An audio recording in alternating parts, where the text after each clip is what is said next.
At precisely 0900 hours on October 22nd, 2025, the tactical display of Ukraine's 132nd Independent Reconnaissance Battalion showed live imagery from a Lalika 100 reconnaissance UAV operating at over 280 feet altitude, detecting distinct thermal signatures of moving personnel. Intelligence confirmed these as the troops who killed civilians 48 hours prior in the village of Kucheriv Yar, resulting in 3 dead and 1 wounded. At this juncture, the battalion commander required no additional intel. Tactical authorization was immediate. Execute the 3-tier assault protocol, with primary objective capturing hostiles alive.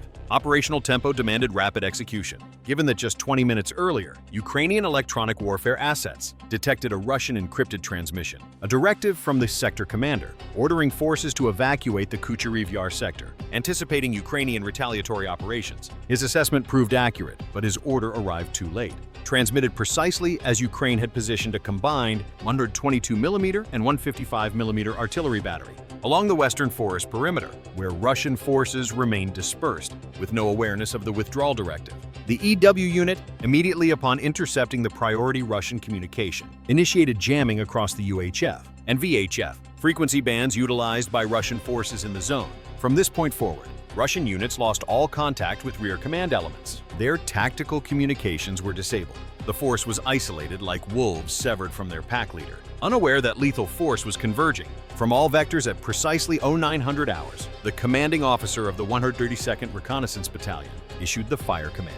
All batteries standby, he rounds fire by cluster. Within 20 seconds of authorization, the 122mm and 155mm gun crews from the 41st Artillery Brigade deployed on 2 forest positions, synchronized their loading sequences. The tactical screen shuddered as the initial recoil echoed through the tree line. The first projectiles departed their tubes on ballistic trajectories toward Kucheriv Yar. During the initial 60-second window, over 12 rounds impacted designated target coordinates. The main access road was transformed into a crater field. An ammunition transport vehicle detonated and overturned. The sole supply and egress route was completely severed. Ukrainian forces identified this as the primary resupply corridor that Russian forces depended on, thus prioritized its destruction. The instant the artillery barrage concluded, before ground forces could begin their advance, an FPV drone swarm deployed from concealed launch points, pre-positioned around the village perimeter, providing no recovery time for Russian personnel. The drones launched aggressively like a coordinated swarm,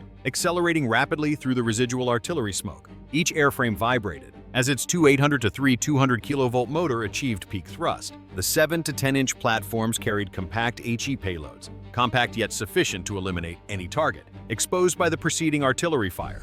Through precision terminal strikes, each drone received real-time coordinates from the Lalika platform, auto-adjusted its approach vector, and acquired designated targets. Within the village interior, positions where Russian forces presumed they had secure cover, planning to withdraw covertly without detection. At 900 hours, precision detonations erupted across the settlement, striking every pre-designated enemy position. An 82mm mortar position was destroyed instantly. A Russian fortification received a direct hit at its entry point, eliminating the crew inside. Within seconds, primary Russian defensive positions were eliminated, perimeter security destroyed, and all withdrawal routes blocked.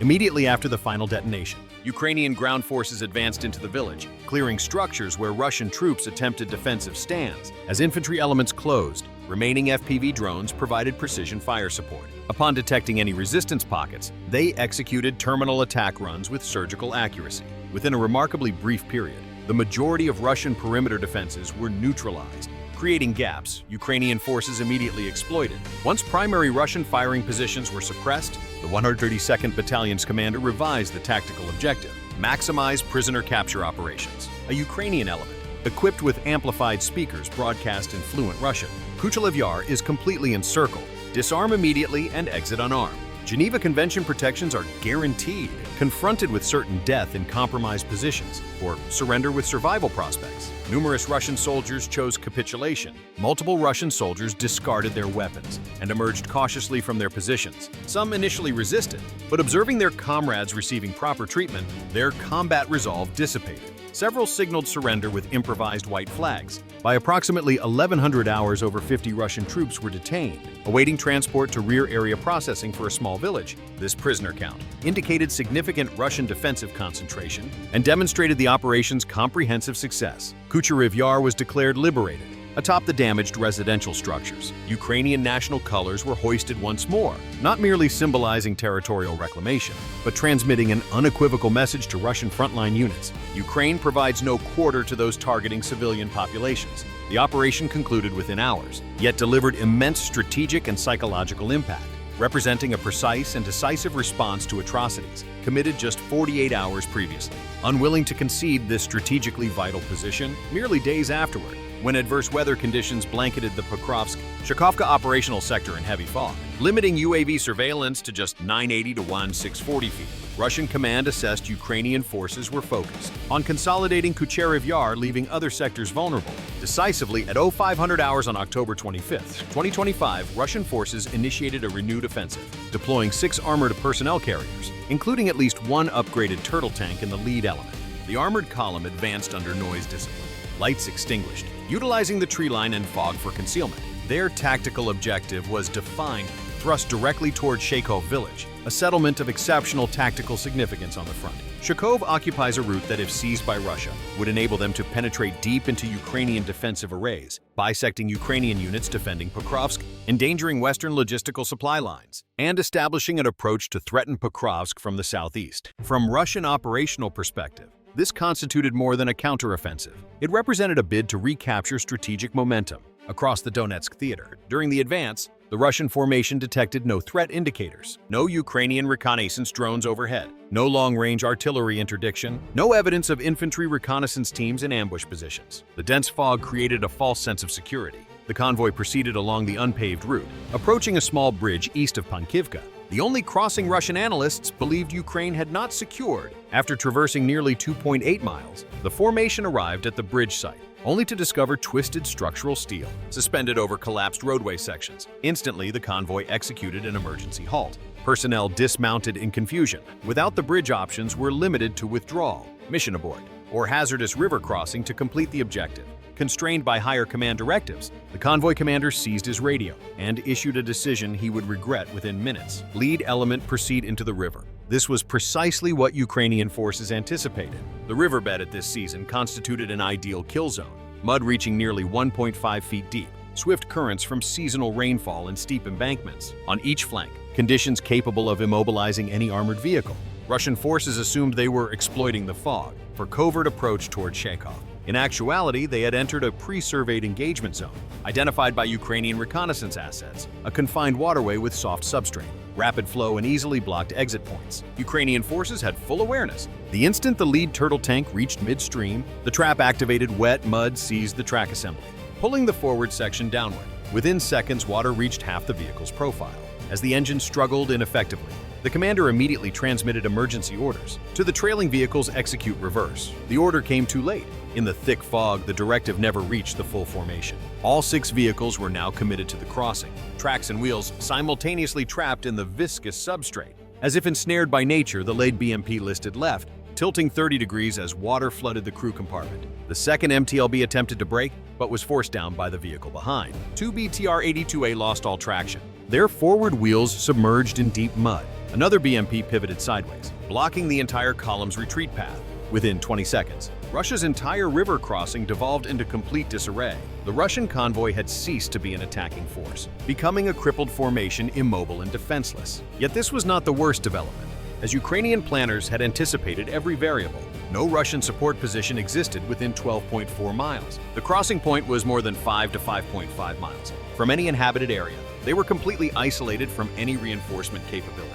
This was the precise moment Ukrainian forces had awaited. From a concealed firing position nearly 625 feet from the riverbank, 4 FPV drones launched in echelon formation, each equipped with a PG-7VL anti-armor warhead on enhanced airframe configuration. PV-1 acquired the turtle tank buried partially in the mud. FPV-2 and 3 vectored toward 2 BMPs with damaged frames. FPV-4 banked left, targeting the BTR-82A, immobilized and blocking the withdrawal route. The countdown initiated, 20 seconds remaining. 10 seconds terminal dive phase. All units accelerated simultaneously to 75 miles per hour. On final approach to targets, FPV-1 impacted the turtle tank's left flank, The weakest armor section, the engine hatch, was destroyed. Hull sections displaced several inches. Debris and mud ejected nearly 10 feet skyward. The turtle tank was rendered combat ineffective. FPV-2 executed a 15-degree descent angle approach, optimal trajectory for a PG-7VL penetration, through the BMP engine block, listing to starboard and at only 130 feet range. The BMP attempted engine acceleration, but tracks spun ineffectively in the substrate, presenting a stationary target. FPV-2 pitched down and struck precisely the thinnest armor above the engine compartment. The shaped charged jet penetrated the engine section completely, destroying the power plant entirely. Flames erupted through the ventilation apertures. As the access hatch blew outward, FPV-3 executed a flanking approach to the BMP's rear, the most vulnerable armor point range closing rapidly. As the BMP attempted to maneuver, the FPV struck the rear hatch and detonated. The explosion tore the hatch completely free, propelling it meters into the mud. Fire engulfed the troop compartment, dense black smoke billowing outward. Within moments, FPV-4 drove directly into the BTR-82A driver's compartment, its forward wheels already buried in mud. The PG-7VL warhead penetrated and detonated the cabin section. The windscreen disintegrated, and the turret was thrown upward before crashing into the mud. In under 2 seconds, the sole vehicle capable of establishing even a temporary defensive line was eliminated from the engagement. Within 60 seconds of the drone strike, Russia's entire armored element had been reduced to destroy, steel wrecks settling into the riverbed mud. In merely 4 days, the operational situation around Pokrovsk, Kucheriv had undergone complete transformation. The October 19th atrocity against civilians and the directive, "No personnel leaves the sector," initiated a cascade of strategic consequences Russian command never anticipated. First, Kucheriv Yar fell to Ukrainian forces through a precision operation, capturing over 50 Russian personnel in a single morning.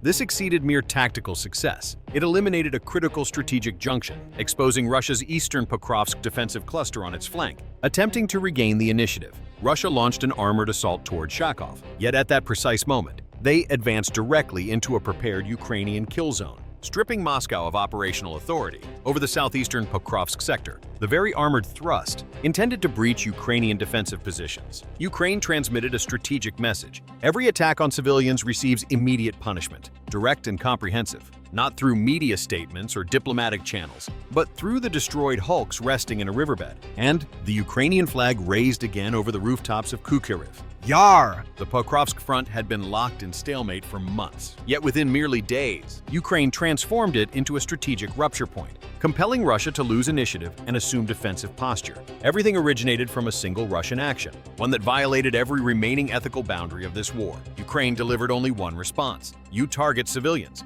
You receive no second opportunity.